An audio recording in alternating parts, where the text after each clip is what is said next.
Nissan Ariya 2023 long-term test. From 39,645 pounds. Can our new electric family SUV from Japan surpass that superb one from Korea? Why we're running it? It took Nissan 11 years to give us its second EV. Was it worth the wait? Life with a Nissan Ariya, Month 1. Welcoming the Ariya to the fleet, November 14, 2023. Admittedly, when I drove around it I was behind the wheel of a Nissan Ariya complete with crumple zones, driving aids, airbags and aircon. But still, nailed it. You see, I went to the original launch of the Ariya, which was done at the San Sebastian circuit.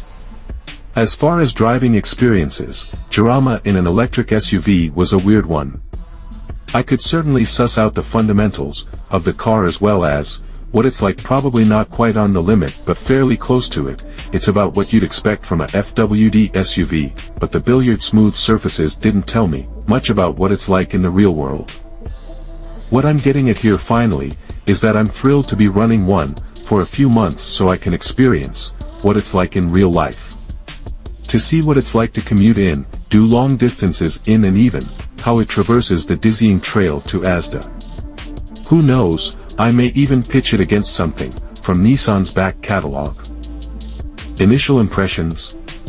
The ginger on black spaceship vibe is a look. It's like Elon Musk tasked Mrs. Hinch to create an autonomous personal delivery vehicle for the new inhabitants of Mars. I think the paint is a 1,225 pound option most people would tick. Inside it's also refreshingly modern.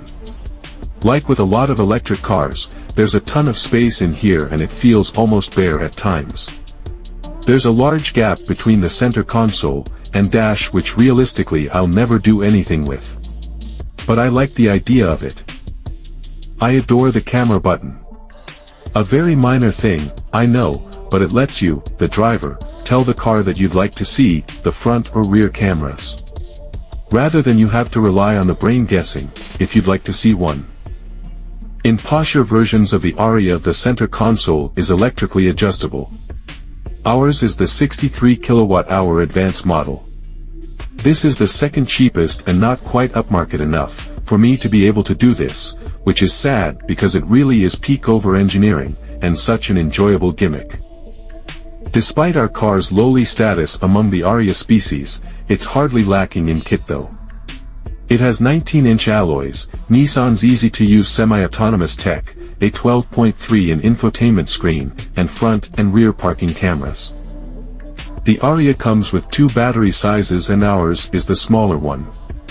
This means less range, officially 250 miles, but faster charging times. Nissan also has 4 power options, but the smaller battery model is only available with one output, 215 brake horsepower.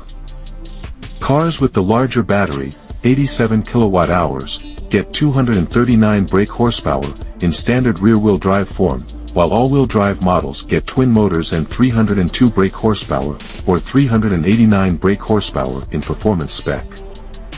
Nissan is going through an exciting time at the moment.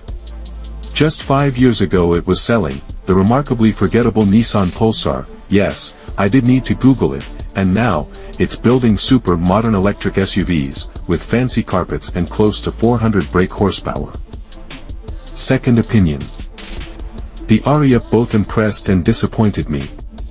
It has an inviting cabin and great low-speed drivability, but I'm amazed that Nissan, which usually takes care over the small things, was satisfied with its close body control. I found it fussy, head-tossy and generally a bit odd. So friends, that's our short discussion this time. Hopefully it's useful. Don't forget to subscribe, like, comment and share for other latest video updates. Thanks for watching.